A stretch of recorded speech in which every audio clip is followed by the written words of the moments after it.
Good afternoon, everybody, and welcome to another episode of Real Estate Now. I am your host, Keith Pitsch, with my co-host, Stacy Chevalier. Stacy Good Chevalier. to be here. I'm supposed to be in studio with Keith today, and it didn't work out. Yes, I'm missing you here in the beautiful studio. It's so lit up and bright, and you're looking good with the at-home lighting. Looking good, making the best of a COVID situation. So it is what it is. So, what's new and exciting for the new year in the Chevalier household? Wow, you're throwing me there. We are just getting back into school, back into sports, back into what we do, right? Yeah, Work is absolutely. Really busy. Rates are still low. We are helping people buy, sell, refinance. It's a good time. What else is going on in your world? You have 2 new additions to the household. What? Oh, I have 2 new puppies, 2 bulldog puppies. Oh, yes, and they made me break my finger today. I shut my door, trying to keep one in the house. I'm not going to show it to you because that happens to be my middle finger, so it'll look terrible if I show you that on video. But 2 sweet bulldogs, Tuck Tuck and Koa, have joined our family. They are adorable. We'll have to get some pictures and share with the Real Estate Now fan base, but so fun. So fun. Yeah, we're going to have some help. We're going to make TikToks with them. Keegan's going to help us with that. And they're going to teach everyone all about mortgage while you're watching bulldogs, because that will be way more fun than listening to me. There you go. And if you need any... Keegan, this is for you. If you want to repurpose some of my puppy videos from the 2 Aussies, let me know. We can do video and all the pictures that I took. So I think we should do a whole puppy campaign. Anyway, right on. I could talk about puppies all day long. Anyway, today we're going to jump into a very important part of not just real estate, but one of the measures of success throughout life and all that good stuff. And we're going to talk about what, Stacy? We're going to talk about educating young people with anything to do with finances, money. It's something that's not taught in schools. And I also have a big passion for this, probably because of what we do daily and just what I learned starting at age 20. I felt so fortunate to know it at age 20. So why not teach it to kids at age 10 and, everyone in between. And so we have a great guest today. We have Mr. Dori Monson on, who is well known here in the Puget Sound. He's a local radio host for Cairo Radio. So welcome, Dori. He has a big passion for this as well. So we're excited to have him. Okay, before we get to all this stuff, Stacy and Keith, I got to know, Stacy, do your bulldogs drool?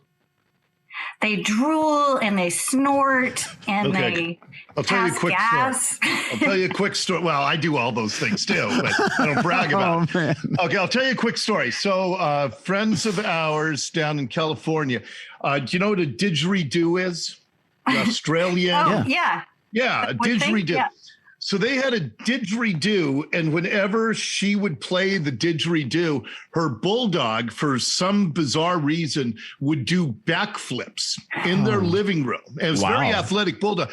But a bulldog that does backflips, I wish I had like one of those stop action cameras, because it would have a big trail of drool that would go all from the floor almost to the ceiling and back down. It was beautiful in its own disgusting way, but I've always associated that with bulldogs. So totally, that's a great description. They're beautiful in their own disgusting way. Yeah, and for bulldog lovers, we just love them. So Keith, I think you should get Stacy a didgeridoo.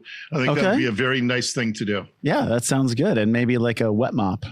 Yeah, see how Tuck and what's the other one? Koa. See how Tuck and Koa handle the didgeridoo. Tuck's from a fairly recent Disney movie. It's like a potato bug and it rolls around and its name is Tuck. So that's what he's named after. Got it. Okay. Awesome. I know all the Disney movies from the Little Mermaid, Lion King days. I don't know them anymore. Okay, so enough of this nonsense. What are we here to talk about? Financial planning. Financial education. I think we forget to take that crucial step back. Financial planning means that there's a level of education in there. So financial education, Dori, that's what we're here to talk about today. But for young adults and kids, right? Yeah. So I kind of want to know from Dori, like, where does your passion for this space come from? Well, I will tell you, and it's not much. I don't like telling, rags to riches sob stories, but it's not an exaggeration to say that I grew up in poverty. And when I was about 17 years old, I discovered this book. It was in a bookstore at Northgate, and it was called The 10 Seeds of Greatness. And why I was working in a warehouse, I was making $2.50 an hour. Why I gravitated to this book, I have no idea, but I couldn't afford it. But I would read a chapter in the bookstore, and then I'd stash it on a shelf that I knew nobody would look. I'd stash it like behind the women's studies books because I knew nobody ever goes to that shelf. And then I'd go back a couple of days later and I'd pull out my stashed away book and I'd read another chapter. And it was all about goal setting. And what I learned at that age was I didn't have to, even though I grew up in poverty, I didn't have to stay in poverty for the rest of my life. And what I learned was things about goal setting and about, charting your own course for the future. And then beyond that book, I started to do my own research. And what I learned is Albert Einstein said that compound interest is the eighth wonder of the world, meaning if you get started young enough and you let the power of compound interest in your investments go to work for you, then after about 15, 20 years, it just becomes turbocharged. And you can become a millionaire, even on a fairly modest income. So, what I've $5 a day, or even less than that. That's the exact figure that I was calculating. How'd you know that? Well, I was just working on a script to try to figure out how to reach children or adults, right, that have kids, and exactly that. If you start the day they're born and you get them in that first 18 years going, so you're not doing that when you're starting at 20, then the supercharge just starts at age 20 when everyone else is probably not even starting yet. Yeah. Well, and how do you get that out and tell people? Well, by things like the conversation we're having right now, and the figure I came up with was $150 a month, which is $5 a day. Yeah. And if the long-term stock market, it returns about 10% a year if you just put it in a nice, safe index fund. And if you start investing $150 a month, I wrote down the numbers, after 15 years, you'd have $67,000. That's pretty good. But after 30 years, you would have $339,000. And once you get a little older and make a little more money, you can invest more than that $5 a day. Maybe you could invest $10 a day. And all of a sudden, you're going to be a millionaire before you know it. And that's the message that I love to share with people, that even if you have a fairly modest income, if you are disciplined and if you start young enough, and if you do it on a consistent basis, pay yourself first. We always talk about, instead of paying off your bills, instead of going out to eat with your friends, if you just put that money aside for yourself, you're going to be a millionaire before you know it. And to me, and I don't mean this to sound crass, but you get freedom once you have some financial security. Until you have that financial security, you're always beholden to other people, whether it's your employer or the government or whoever. Now you can have some freedom over your life. And to me, there are few gifts more powerful than that. And you learned about compounding interest in that book. What was it called? The 8 Seeds? Well, the book was called The 10 Seeds of Greatness, and that was about goal setting. But I really started researching it myself. I'd go to the library, and all I knew was I wanted my family to have more than what I had when I was a kid. Because, we'd have our electric cut off and our phone would be cut off and all that stuff. And I didn't want to raise a family with those kinds of pressures. And so I started researching it myself. And I have, long said that if I wasn't a radio talk show host, I would love to be a very specific kind of financial advisor. And that's one who works with parents and their kids and just get not only this message out there, but to start developing a plan so that, if somebody's got a summer job, where they can just put away half their paycheck and then, have fun with the other half.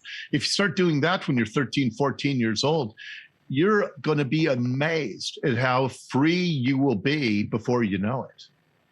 Yeah, it's so funny you did the $5 like I did. I was just, as I was working on my numbers, if you can start this for your children when they're born, and then my figures around Dori's too, I did a 7% interest, but when they're 18, they have, around the $60,000. But let's say that child continues to invest on their own, the $5 a day until normal retirement age, they will have over $2 million.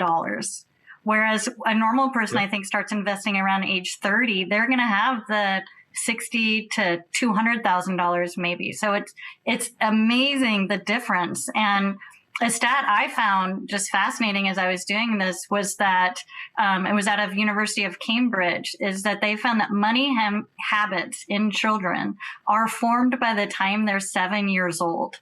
Oh, that boy. Just was staggering. I thought, like, oh my gosh, I have a 10-year-old and an 8-year-old and I already missed it, right? Like, but they're just watching us. They're watching whatever they're around. Yep. But I love that, Dori, that you want to be like a family and with the children and help them invest. And if someone could go out to our local schools and talk in the high schools or even junior high, like it would be, I just got lucky. You were so smart, Dori, to go in and read and do this on your own. Like most people don't have that, whatever that is inside to find that.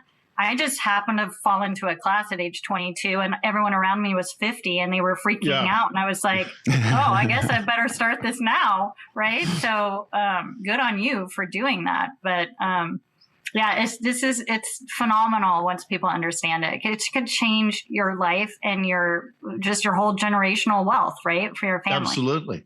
And I'll give you another example of the power of starting early. I'm not a big fan of maybe most government programs, but the state of Washington has what's called the GET program, which is prepaid college tuition. And my wife and I started doing that when our 3 daughters were born. And college tuition, it can be really imposing for parents. It's intimidating because how are you going to come up with, the $40,000 a year? And if you have 3 kids like we have, but we started when they were born and we started putting away a couple $100 a month. And by the time they were 18, because of that power of starting early, my wife and I were able to prepay our kids in-state college tuition.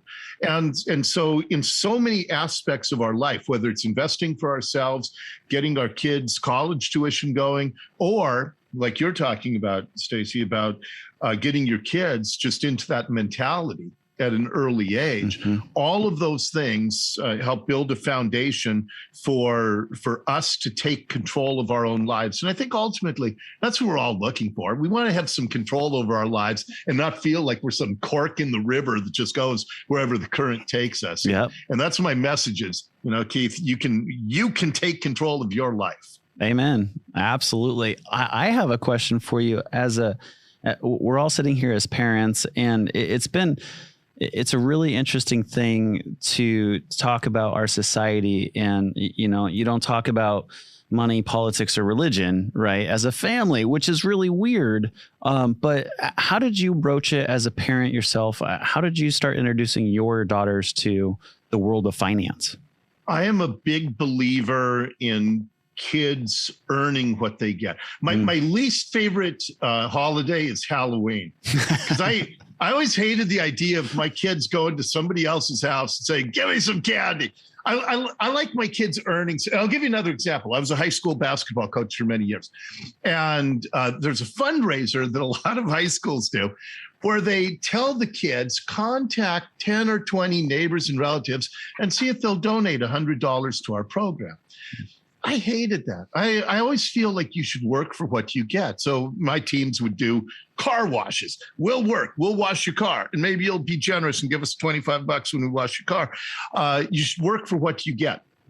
So translating that to investments, my wife and I, we always told our girls, we have 3 daughters, we always told them, if you save in whatever jobs you have, whether it's babysitting or entry-level jobs while you're in college, if you save X amount of dollars, we will match it. And, thankfully my wife and I were in a position where we could do that. But it was really important because, our girls, first of all, they thought, they realized, okay, if we can save $100, we're going to get $200 in investments because of the matching funds. So that was the way. And then I'll give you another one that I think is really relevant these days because, depending on what part of the country you're in, housing prices are so expensive in some parts of the country. And so we have seen this incredible number of boomerang kids who go to college and then they come home and live with mom and dad for, a year or two until they get a job where they can get on their feet. Right. And what my wife and I did there is you can come home, but instead of paying $2,000 a month for rent or $1,500, whatever it would be, we're going to assess you $750 a month rent, but you have to put it into a long-term investment and then promise us that you won't touch it. And so that was another way where, our kids still paid us what was, to them a form of rent, right? But to us as parents and mentors and hopefully teachers, we were telling them, okay, but put this aside and you're going to get it back 20-fold in a few years if you just put it aside now. So those were a few of the things that we did. We tried to match our kids' investment as an incentive. We tried to have them invest what would be boomerang rental money. And, those are a few things. If parents can afford to do that, I think it's a really powerful way for your kids at a younger age to start to see the magic of all of this. Yeah, that's a great twist on the pay me rent kind of scenario. It's they're prepaying their investment portfolio, which is awesome. But they still feel that pain of some sort of monthly obligation going out. I'm big on inflicting pain on my kids. Absolutely. I just want to throw in there in case someone's listening that doesn't have those families and they're maybe, 13 years old right now, 14 years old. Like as soon as you can get a paper route or be a lifeguard or walk the dogs or mow the lawn, I don't care what it is. You heard Dori say it and I concur, $150 a month. That's all you need. Put that in an investment and you could have millions. Yes. So it's not, maybe your goal is 100,000. Now, I don't know, put in $20 a day. Call me and I'll have to do your calculation or $20 a month. I don't know what it is, but it's so great. If you can do this, please do it for your kids. If you can't, you can do this on your own. As you heard, Dori got himself out of poverty. He did this on your own. So it's possible. That's a really important point. And because my whole message is about freedom and self-sufficiency. And so, if I have been working pretty much full time. Even when I was in college, I was working 40, 50, 60 hours a week. But since I was 12 years, I've never had a day without a job since I was 12 years old. And I was making $2 an hour. Minimum wage was $2.50, but the local grocery store said, we'll pay you $2 an hour under the table. And even then, I tried to put aside about half of what I would make because my parents didn't have that money. And I knew that I needed to do that for myself. And like you said, for whatever reason, and sometimes, it's born of desperation if you come from, kind of a humble upbringing.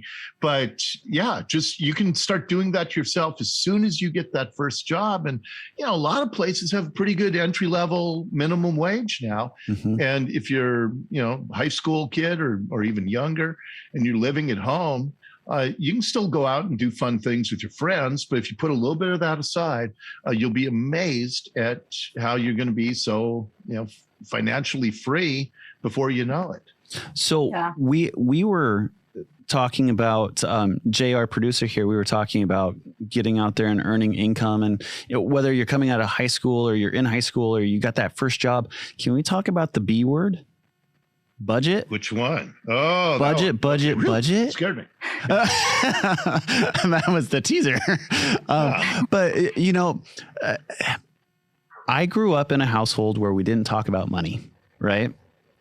And when I got out of school and I worked for a bank at that time, and all of a sudden I had bills and I had an electric bill and rent and this and that. Budget was a brand new thing to me. We talked about it. I think I was probably one of the last groups in Washington State to have like a home economics class. It was removed in my 8th grade year, right? Yeah. So what we talked briefly about budgeting and checkbook balancing in that class in 8th grade, but then fast forward another 4 years, I get out of high school and I don't know what a budget is, right? So all of a sudden, how do we help our young folks understand that there's power in budgeting? It's kind of like a money plan, is it not? Can I add to your question before Dori answers? It's different now too, right? Because we don't have so much cash and we don't really have checkbooks. So kids aren't even seeing us write checkbooks or spend the time at the dining room table balancing, right? Life has changed. Yeah. So yes, how do we show budgeting now? Well, that's why I really think that's why the first thing I talked about when we started this conversation was goal setting, because essentially a budget is a written goal. Yeah. And I am a huge believer, because I've seen the power of this in my own life, starting at a very early age, that if you start setting goals, if you write, I believe you should write them down. I might even have, I do. I'm not going to show you what they were, but in my desk drawer, this is my list of life goals that I wrote out when I was 18 years old. Oh, no way. You got to frame that. That's amazing. That is awesome. The first one, and remember, I was making $250 an hour at the time. The first thing, we will have a net worth of $400,000 by October 2nd, 1991, which was my 30th birthday. Now, did I meet that goal? No. But was I striving toward that goal? Yes. And by the way, I didn't even come close to making that goal. But it was a goal. It was a big goal. I forgot that I had that in my desk drawer. That's kind of fun that as we bring this up, that I had that right in front of me here. But a budget, Keith, is essentially a goal. And if you write down your goals, like I did, if you read them periodically, if you internalize them, we have a big chunk of our brains that we don't use. But subconsciously, your brain will, if you keep reinforcing what your goals are, what you want to achieve, your brain will find maybe even subconscious paths to help you reach and achieve those goals. So, a lot of the things on my list were just lifetime experiences, like, jumping out of an airplane and, bungee jumping and driving a NASCAR and all of which I've done because I knew at a very early age that I wanted to do all these wonderful, exciting things. So, but budget's just a blasé word anymore. It's not. Well, my response to that is that, it's something that we adults have to do so we can stay on track financially. And to our kids, it sounds kind of wonky. But, when I was talking about my goal setting list, and, it was really fun to sit down and think of all these things I wanted to do in life. And I started writing them down, and it was my goals list. And that's what I would do with our kids is, what do you want to do in life? What do you want to achieve? And I don't like using the word dreams, because dreams is what happens when we're asleep, and goals are what we make happen when we're awake. And I love that. Yeah, but I like talking about, what do you want to do?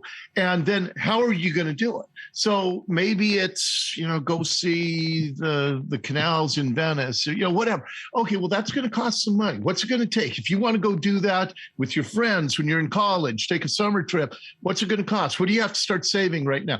And if you attach the budgeting, Keith, to the goal setting and turning their minds loose and letting them start to set the things that they really want to achieve in life. And then we just have to communicate with them. Okay, that's not going to just magically happen. Right. We have to work towards that. We have to figure out how we're going to get from here to there. And budgeting is it. Now, we don't have to tell them that's what we're doing. Right. We can tell them it's just this magical pathway to them achieving their goals and their aspirations. But that's how I would lay it out. It's not a budget. It's a pathway to, what you really desire in life. I think another way to reach children this way is with a vision board, which I just love for adults and kids. But so easy for, I think, kids to visualize. Okay, what do you want to do? Oh, it's Disneyland. Okay, let's put a picture down, right? And then they can look at it and that's maybe starting from a younger age. But I think teaching them the power of just manifesting what they want is so important too. And I think you can totally wrap that into budgeting and education for all of this. So absolutely. Yeah. And that goes back to what I was talking about, writing down your goals, because your brain, if you reinforce it, and it can be with the written word, or like I was talking about, it can be with visuals like you're talking about, which might even be more powerful, Stacey, to just start getting your kids in line with using their brain to do things that a lot of people think are just not possible to achieve. And, to me, that's another big, huge part of this. Just the fact that we're talking about this and that you guys as parents, that you're already, using these powers with your kids. There are so many negative reinforcements that kids hear every day of their life. And so much of social media is about negative and what you can't do and what sucks about you and all of that nonsense. Yeah. And I think all of us at our core, we crave positive reinforcement, and especially when so much of life, especially for young people right now, is just mired in, ugliness and darkness and negativity. I think that this is such a refreshing thing to offer up to our kids, our young people, that, who wouldn't want to dream about what they want to do instead of get mired in what they can't do. Yeah, and what we see and hear has such a huge impact. You, as a coach, you might know this. I didn't know this. Another shocking fact I learned recently was that professional athletes visualize a lot. And studies have shown that visualization can be just as effective as the actual practice. That just blew my mind. You'll often see gymnasts right in the Olympics. If you watch an Olympic gymnast, you will see them with their eyes closed, and they will be going through their entire routine. They'll be visualizing it. They'll be thinking about the takeoff before they do that double flip. And that's exactly what they're doing. LeBron James has talked about that, about the power of visualization as a high school coach. At the beginning of every season, we did personal and team goal setting. And then I would reinforce that throughout the season. And, we had great success. We won a state championship. And that was a goal that team set at the beginning of that season, because we knew that it was possible, but it was a long shot. But we reinforced that on a continual basis. And before you know it, by golly, we've accomplished one of the most joyful things that I've ever been a part of. And so yeah, anything to counterbalance all the negativity that's out there, that also is a wonderful thing. Yeah, I was reading a study that one negative comment takes 7 positive comments to overturn. Wow. Yes. That's I actually crazy. read that in a relationship book, right? As you're learning to have more powerful relationships. That's amazing too. Our brain is powerful. Yeah. Well, and I don't know who first said this. It's been attributed to a lot of people. If you think you can, or if you think you can't, you're right. Whatever you set in your brain, if you think you can do something, you're going to go out and do it.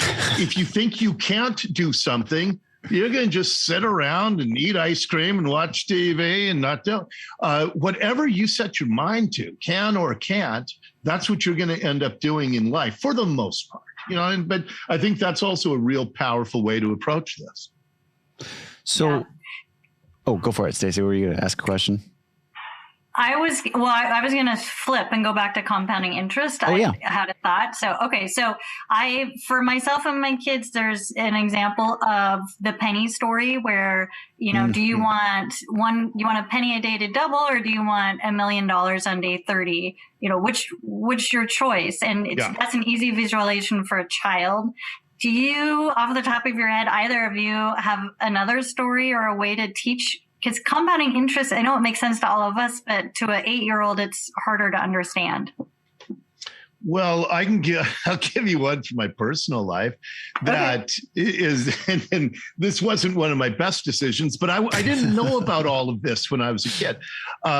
When my wife and I first got married, we were 26 years old, and I had an aunt who died, and she didn't have any kids, and she didn't have much, but she left me about $3,000, and so. No, I think it was $6,000. It was $6,000.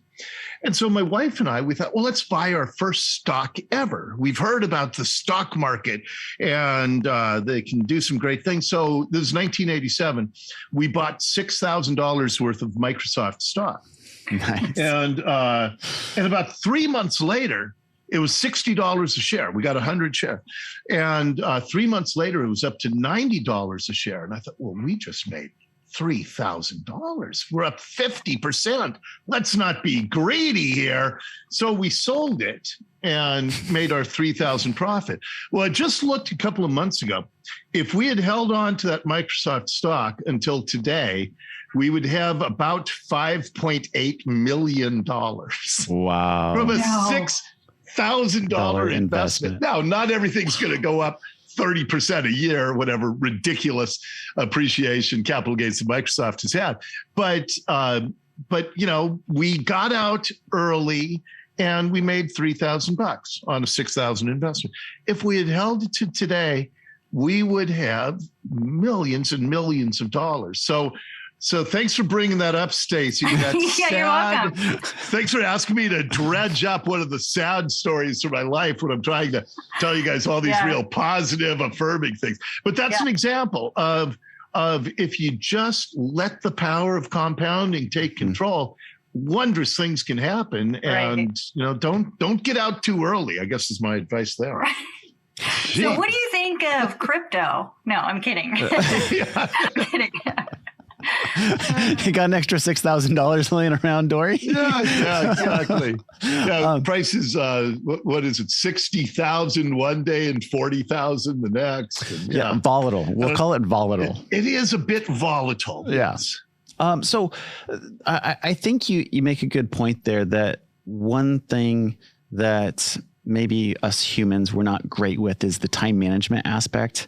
So how do you manage the time of it? Because there you were, you saw that upswing. You're like, let's take advantage of it. Oh yeah. What guidance can you give about staying the course and sticking to that plan? Well, you can listen to a bunch of old people like the three of us talking about this. And because I get it, when you're, the age we were then, we were just worried about how are we going to make our, our mortgage payment? How are we going to just get by paycheck to paycheck? But I think that conversations like this and pushing out this message is really important. And, I'll go back to what I said at the very beginning. When somebody like Albert Einstein, one of the greatest minds, says that compound interest is the eighth wonder of the world, we have to just keep reinforcing that message and give life experience stories, give stories about, what I missed out on with our Microsoft stock, but also tell stories about what we've all achieved by starting at a younger age, what our kids are starting to achieve by starting at a young age. And I think it's just a matter, Keith, of reinforcing this message. And it's tough because, when you're 15, 20, 25 years old, you think the future is never going to arrive, but believe me, I feel like I was 25 years old just yesterday, and now look at me, I'm a mess. But it just sneaks up on you, and life happens. I think Ferris Bueller said, "Life happens fast." So you just have to be ready for it, and you do have to prepare for it, and trust us that it's going to pay off great dividends for you. Yeah, one of my favorite quotes by Tony Robbins is, "We overestimate what we can do in a year, and we underestimate what we can do in a decade." That's a great point. And it's so powerful that you just stay that course. And I mean, I heard you, Dory. Stacey, I don't know if this applies to you, but I've been there too. I was in my 20s and in my 30s living paycheck to paycheck and just grinding through and knowing that at the end of the day that I was checking the box again for the plan. And just in the end, it's going to work out if you stick to the plan. It's so powerful. Yeah, I mean, this isn't about me, but my quick story is I dropped out of law school because I couldn't pay rent, and that's how I got into mortgage. I needed a job. I remember buying a garbage can at like Lowe's or something, and I remember not having enough money. Like that was a hard thing to buy, and I remember thinking, why can't my dad just buy me my garbage can? Yeah. But here we are. So yeah. Also, to that point, just understand that you have, by you, I mean everybody who's listening to us, you have unlimited upside potential. Yep. And I'll just tell you one other personal story from my life. But I mentioned when I was 17, I worked in this warehouse and I was making $2.50 an hour. And they liked what I was doing. And they offered me a full-time job to manage the place at age 17. And they said they'd pay me $21,000 a year. Well, that was more than my parents ever saw in, a year. And I didn't have a dad. So I talked to one of my high school teachers, and he got out a, pad and some paper. And he said, okay, $21,000 a year. And then in 10 years, you might be making $24,000 a year. He said, if you go to college, if you have unlimited potential, if you could do whatever you can achieve, with hard work and with diligence, he said, your upside is unlimited. And he was right. And if I had, done that warehouse job, and I think jobs like that are good, noble jobs. I think that I would have been somewhat happy, but I also liked the message that was given to me by somebody that I trusted to say, don't cap yourself, just think that you can do and achieve and accomplish anything. And that's a message that our kids should really appreciate, because it's just, giving them wings. You can fly. Just don't ever think that you cannot achieve whatever it is you want out of this life. Oh, powerful message. Absolutely. I love it. I have to round it out. We're getting there on time. If you guys could go back and tell your 19 or 20 something self, some gem that you could bestow upon them from your learnings of today, where you're sitting today, what would you tell them? I'd tell me not to date the girl I was dating back then, but that's probably not what you're really asking me. That's the fun part about asking questions. No, it's exactly what we've been talking about. Yeah. That just take a little bit out of every paycheck, pay yourself first. Start thinking about your future, and then before you know it, you can do everything you want to do, everything you've dreamed of doing. You cannot dream about it. You can make it happen yourself. And, I started to learn those lessons around that age, Keith. And that's why I love your question, because I had to kind of learn it on my own. So I'm very, very happy to tell anybody that message who hasn't quite learned it yet. Yeah. Stacy? Gosh, I mean, I just feel so fortunate that I fell into that meeting right after college. So I would say, it's very similar. Just try to educate yourself, find those people that you can trust and to get guidance from. And if you don't, reach out to social media, find people like us where, we have a passion for this and we want people to understand this and learn, and schools just can't teach everything. So some of it's on us and us as individuals and us as society to help each other. And so I just hope this message, even if it reaches, 10 kids and we impact them, would be wonderful. Yeah, absolutely. I would kind of echo a little bit of your sentiment. I found a mentor when I was 25. It took me till I was 25, Dori, to find coaching and somebody to help mentor me. And that gentleman had a very profound impact of my life, how to run my business and how to manage money. So I would say find a mentor as soon as possible. Great advice. Yeah. So. And that's what, a great coach is too, I think. And that's why I've always thought in my own life, and then what I've tried to be as a coach myself, coaches have, they're not just about whatever event they're coaching, whether it's sports or, band or theater, whatever. But I think a great coach teaches young people about that. And I was really receptive to that when I was a kid from my coaches. And I always tried to impart those messages as a coach myself. Awesome. Okay, so I have a final question. This is my final question. I don't know if we're getting close to time, but I want to know from Dori what kind of parent he thinks I am after I tell this story. Okay, so I'm in mortgage, as I think you're aware, and we're playing life. I'm playing life with my 3 kids. That's our game on Sunday night. And I'm teaching, this is very recent, I'm teaching my 8-year-old that we don't have to have all the money in the bank. We can get a loan and buy the property. And so we do this, and she instantly starts bawling like for 5 minutes, and she's like, Mom, loans are bad. And I'm like, no, I'll show you, I got this. And then she's like, we have 13 loans, and she just can't get through the game. So, and that's what I do for a life, right? For a living. So what is she thinking in her head? Why are loans so bad? Well, it's it's a tool. It's a tool towards an outcome, like everything in life. I mean, everything we do is a pathway towards some outcome, and hopefully it's a desired outcome. And some people take steps towards negative outcomes, and they do things that are going to ensure that bad things happen. But, whether it's a loan or anything else that we have available to us, everything can be a tool that you can use to your advantage to achieve great things.